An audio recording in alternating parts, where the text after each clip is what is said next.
Hello from Southern Ontario, Canada. So why I think you should own precious metals, physical gold and silver. Now a lot of people say, well, what am I going to do with that? Am I going to go down to the gas station and flake a piece off my gold bar to fill my gas tank? Well, no, not really. But here's the thing. It's always worth something somewhere, okay? So I'm just going to say here in Canada, when we go to government cbdc's, programmable, they're going to tell you how much you can save, how much you can't, what you can spend it on. You've had your one steak a month, so you spend it on crickets now, because that's what we want you to do. You're a useless eater. So a lot of people say, well, I'm not going to play with cbdc's. I see it in the comments all the time. I'm not going to comply with that.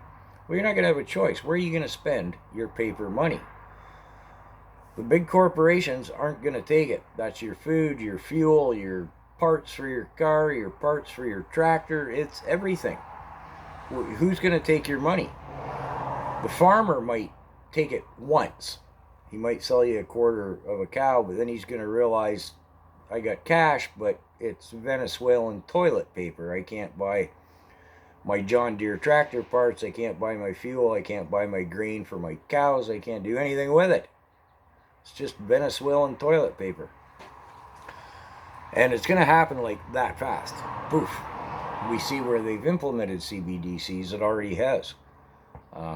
Who's going to take our Canadian paper fiat dollar anywhere once our government says it's cbdc's or nothing, because the paper becomes nothing. So let's simplify it, really oversimplify it. You need a farmer to sell you some food, and you need some guy with a still to sell you some grog. And I should mention, even if you're on the bottom of the food chain and you have an illicit drug habit, you're not going to buy that with a cbdc, and your local pusher isn't going to take paper money. Well, unless you're in British Columbia where the government sells you the illicit substances. But yeah, well, that's kind of off the page really anyways, isn't it? But somebody will always take your silver. If you've got, some money, you want gold and silver. Gold to protect your wealth, silver as a medium of exchange. Lynette Zhang has a fantastic channel talking about gold and silver.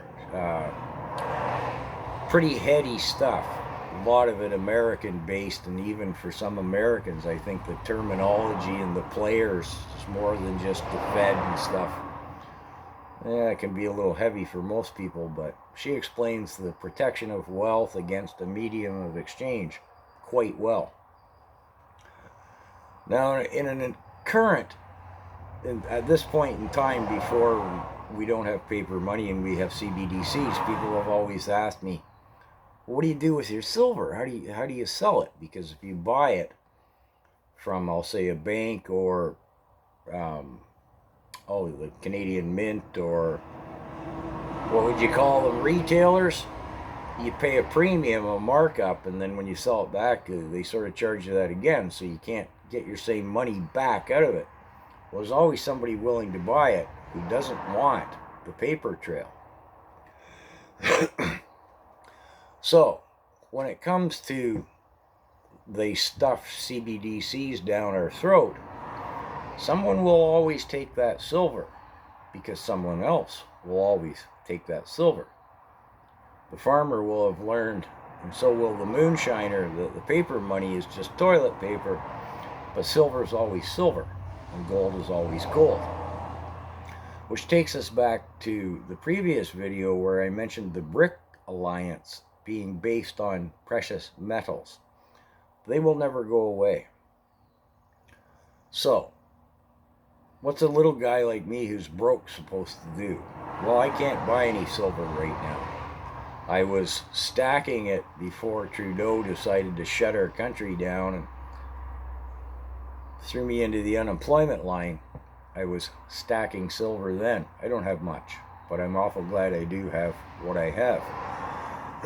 And if I had a red cent left over, I'd still be buying silver. Well, because I have no money to speak of, I'd be buying it by the ounce. Because, again, you don't want to go into the gas station and whittle off your gold or your silver bar. You want small amounts, so that the bigger amount you pay less per ounce. But what level of money, or the lack thereof, are you on? So what would I do right now if I had money, property? Well, I'm going to put that in another video because I see I'm running along here as it is now.